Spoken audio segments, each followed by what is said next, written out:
Assalamualaikum warahmatullahi wabarakatuh. Selamat menunaikan ibadah puasa ya. Semoga puasa kita semua diterima oleh Allah Subhanahu wa taala. Pada kesempatan kali ini kita akan melanjutkan pembelajaran kita. Setelah kemarin kita belajar perilaku konsumen, maka setelah UTS kita akan belajar tentang perilaku produsen. Nah, di perilaku produsen ini ada tujuan utama produsen. Kalau kemarin kalian ingat di perilaku konsumen, tujuan utama dari konsumen adalah untuk mendapatkan kepuasan yang maksimum. Di perilaku produsen, tujuan utama dari produsen adalah, siapa yang tahu? Ya, betul. Tujuan utama dari produsen adalah untuk mendapatkan laba yang maksimum atau keuntungan maksimum. Untuk pembahasan tentang perilaku produsen, kita akan membaginya menjadi dua subbab. Yang pertama adalah bagaimana analisis perilaku produsen apabila ada satu faktor produksi yang berubah. Dan yang kedua adalah bagaimana analisis perilaku produsen apabila ada dua faktor produksi yang berubah. Nah, bagaimana penjelasannya? Check this out. Ya, untuk penjelasan mengenai teori produksi, mohon maaf ini saya ambilkan presentasi dari SlideShare karena ketahuan saya nggak pernah bikin PPT ya. Mohon maaf, ini entah dari universitas mana dan siapa, but anyway thank you for you guys, because of you saya jadi bisa menjelaskan dengan presentasi yang cukup bagus dan lengkap meskipun tidak bikin sendiri ya. Thanks for you. Saya kasih kredit untuk orang-orang ini ya. Oke, kita lanjut ke teori produksi. Sebelum kita mengupas lebih lanjut, kita perlu tahu dulu apa yang dimaksud dengan produksi. Produksi adalah kegiatan memproses input menjadi output atau memproses bahan mentah menjadi bahan setengah jadi atau barang jadi. Produsen dalam melakukan kegiatan produksi mempunyai landasan teknis yang di dalam teori ekonomi disebut fungsi produksi. Sebelumnya kita harus tahu dulu bentuk-bentuk organisasi perusahaan. Ada organisasi perusahaan yang disebut dengan perusahaan perorangan, ada persekutuan, dan ada perseroan. Untuk ini nanti kalian bisa baca lebih lanjut di referensi manapun. Nah, kita langsung lanjut ke fungsi produksi. Fungsi produksi menjelaskan hubungan antara faktor-faktor produksi dengan hasil produksi. Faktor produksi dikenal dengan istilah input, sedangkan hasil produksi disebut dengan output, seperti yang dinyatakan dalam bentuk persamaan berikut. Q atau quantity atau output adalah fungsi dari K, capital, L, labor, N, natural resources, dan T, technology. Oke, ini adalah fungsi produksi. Jadi, banyak sedikitnya jumlah barang yang diproduksi oleh produsen itu tergantung pada modal yang dia miliki, tenaga kerja yang dia pekerjakan, natural resources atau kekayaan alam yang dia pergunakan, dan teknologi yang dimanfaatkan. Nah, sumber daya dalam input di teori produksi atau faktor-faktor produksi itu terdiri dari sumber daya alam, manusia, modal, pengusaha, dan informasi. Kemudian, produksi ini memiliki dua dimensi, yaitu produksi jangka pendek dan produksi jangka panjang. Untuk produksi jangka pendek, sebagian faktor produksi itu jumlahnya tetap dan yang lainnya mengalami perubahan. Contoh, modalnya tetap, sedangkan tenaga kerja berubah. Sedangkan dalam jangka panjang, seluruh faktor produksi dapat berubah sesuai dengan kebutuhan.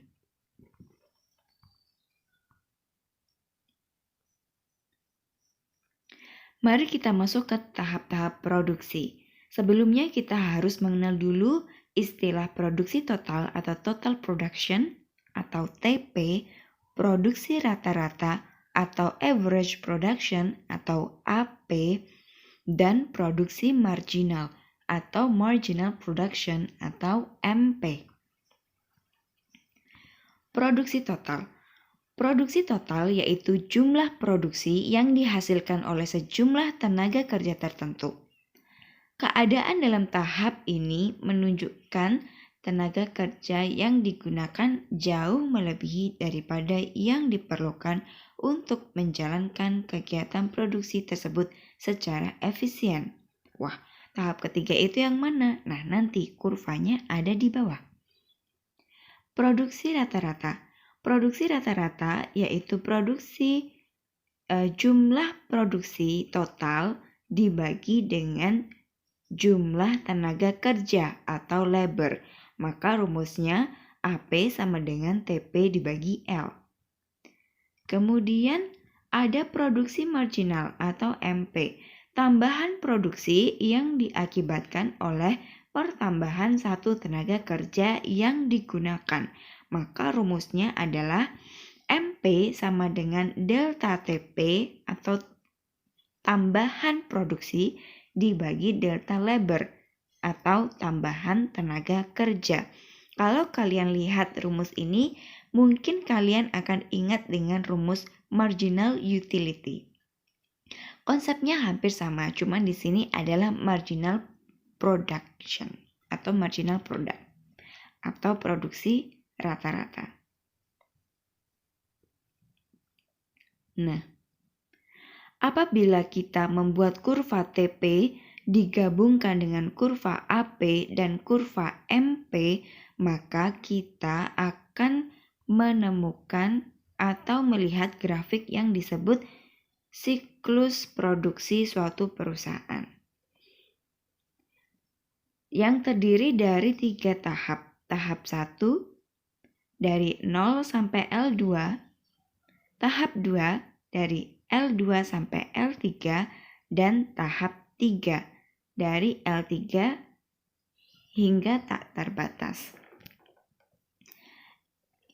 Ini adalah produksi yang dialami atau yang dihadapi oleh perusahaan apabila ada satu faktor produksi yang berubah. Satu faktor produksi yang berubah di sini adalah labor atau jumlah tenaga kerja. Mari kita lihat perilaku produksi di sini atau karakteristik produksi di sini. Pada tahap 1 siklus produksi bisa dilihat total produksi atau TP yang berwarna merah itu naik drastis. Jadi, di tahap 1 ini tambahan tenaga kerja akan mengakibatkan total produksi naik sangat tinggi. Bisa dilihat marginal production-nya juga mencapai titik maksimum yaitu di L1.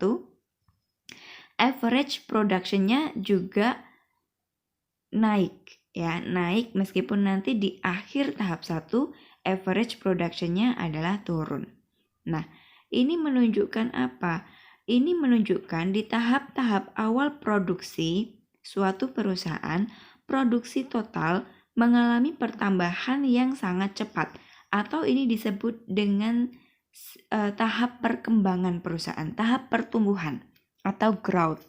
Tahap pertumbuhan perusahaan ada di tahap 1, di mana perusahaan itu baru berdiri, dia selalu menambah tenaga kerja, dan tambahan tenaga kerjanya itu dapat menambah total produksi dengan maksimal.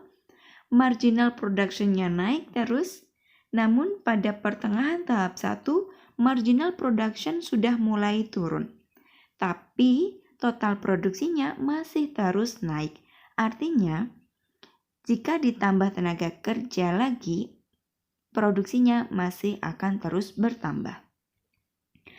Kemudian perusahaan memasuki tahap 2. Siklus hidup perusahaan yang kedua adalah siklus mature, dewasa atau stabil.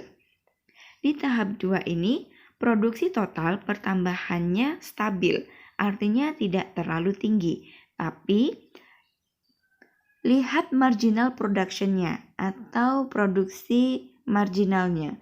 Produksi marginal dari L2 ke L3 itu terus menurun. Artinya, tambahan tenaga kerja hanya berkontribusi sedikit pada tambahan produksi. dan kontribusi tambahan pekerja terhadap total produksi semakin lama semakin turun. Hingga di akhir tahap kedua, tambahan produksinya adalah 0. Artinya, ketika ditambah tenaga kerja, total produksi tidak bertambah sama sekali. Dalam hal ini, perusahaan seharusnya tidak lagi menambah tenaga kerja, karena tambahan tenaga kerja tidak berakibat pada tambahan total produksi. Di akhir tahap 2 bisa dilihat MP sama dengan 0. Maka MP sama dengan 0 adalah indikasi berakhirnya tahap 2 dalam siklus hidup perusahaan. Oh ya, kembali ke tadi, ada yang kelewatan. Indikasi berakhirnya tahap 1 dalam siklus hidup perusahaan adalah ketika AP sama dengan MP. Di situ kalian bisa lihat ada perpotongan garis kuning dan biru, perpotongan antara MP dan AP, artinya MP dan AP adalah sama, maka disitulah akhir tahap 1 dalam siklus hidup perusahaan. Artinya apa? Ketika tahap 1 sudah berakhir, perusahaan masih bisa menambah tenaga kerja. Karena tambahan tenaga kerja masih mengakibatkan tambahan produksi total. Namun, apabila siklus hidup tahap kedua sudah berakhir, perusahaan seharusnya tidak lagi menambah tenaga kerja. Karena yang terjadi nanti adalah siklus ketiga, yaitu siklus decline atau menurun.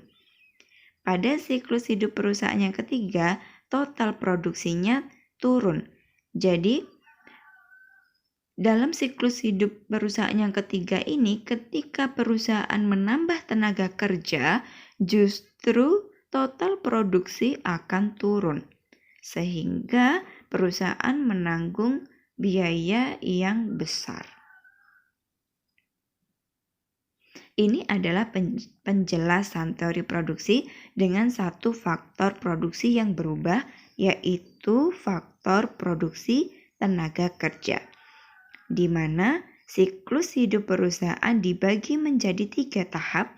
Tahap 1 tahap pertumbuhan, tahap 2 tahap kedewasaan atau stabilitas atau mature, tahap 3 adalah tahap penurunan atau decline, dengan indikasi-indikasi yang sudah saya jelaskan tadi. Kita masuk ke produksi dengan 2 input variabel yang berubah. Artinya, bagaimana analisis produksi jika ada 2 faktor produksi yang berubah. Dalam pembahasan kali ini, asumsinya 2 faktor produksi yang berubah tersebut adalah faktor tenaga kerja atau disimbolkan dengan L, labor, dan faktor produksi modal atau capital disimbolkan dengan K. Di sini kalian akan bertemu dengan garis yang sangat mirip dengan garis indifference curve. Bentuknya sama, karakteristiknya sama. Yang membedakan apa? Yang membedakan adalah sumbunya. Kalau di indifference curve, sumbunya adalah barang A dan barang B atau barang konsumsi, maka di teori perilaku produsen, jika kalian melihat grafik seperti ini, lihat dulu sumbunya. Sumbunya adalah K dan L, capital and labor. Dua-duanya adalah faktor produksi. Jika kalian melihat grafik seperti ini dengan sumbu berupa faktor produksi, maka dia bukan indifference curve, melainkan dia adalah isoquant. Apa itu isoquant? Isoquant adalah kurva yang menunjukkan berbagai kombinasi faktor produksi yang menghasilkan sejumlah output yang sama. Jadi, kombinasi faktor tenaga kerja dan modalnya berbeda-beda, namun nanti total produksinya adalah sama. Contoh, di titik A di kurva tersebut, contoh di titik A, modal yang digunakan adalah 1 juta. Tenaga kerjanya hanya 2 orang, menghasilkan produksi 100 unit. Contoh. Dengan kombinasi B, modalnya hanya 500.000, namun tenaga kerjanya 10 orang. Total produksinya akan tetap sama, 100 unit. Jadi, isoquant adalah kurva yang menunjukkan berbagai kombinasi faktor produksi yang menghasilkan jumlah produksi yang sama. Slope dari isoquant diturunkan dari fungsi produksinya, yaitu Q sama dengan F, fungsi K, dan L, capital dan labor. Maka slope dari isoquant bisa dihitung adalah MPL atau marginal production labor dibagi MPK atau marginal production dari capital atau modal. Kurva isoquant menunjukkan kombinasi dua faktor produksi yang menghasilkan jumlah produk yang sama. Contoh di sini ada berbagai kombinasi faktor produksi, total outputnya tetap sama 1.500, maka berbagai kombinasi faktor produksi nanti masih ada dalam satu kurva isoquant yang sama.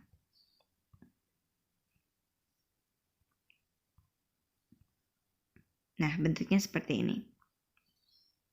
Semakin kurva isoquant menjauhi titik 0, maka semakin banyak atau semakin besar jumlah produksinya. Semakin dia mendekati titik 0, maka semakin sedikit jumlah produksinya.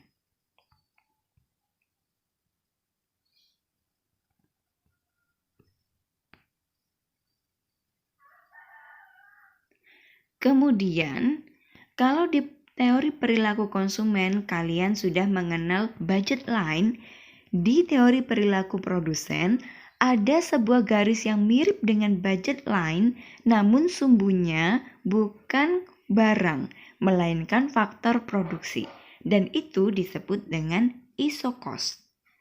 Isocost adalah kurva yang menunjukkan kedudukan dari titik-titik yang menunjukkan kombinasi faktor produksi yang dibeli oleh produsen dengan jumlah pengeluaran total atau total cost dan harga faktor produksi tertentu. Kurva isocost menunjukkan kombinasi dua faktor produksi dengan biaya yang sama. Bisa dilihat di sini, bentuknya sama persis dengan budget line, yang membedakan hanya sumbunya adalah modal dan tenaga kerja. Sumbunya adalah faktor produksi, bukan barang konsumsi.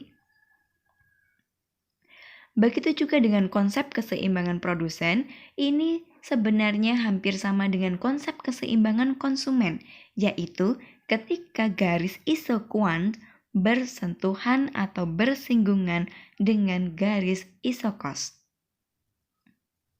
Ya, sekali lagi, serupa dengan teori perilaku konsumen, namun istilahnya berbeda dan sumbunya berbeda.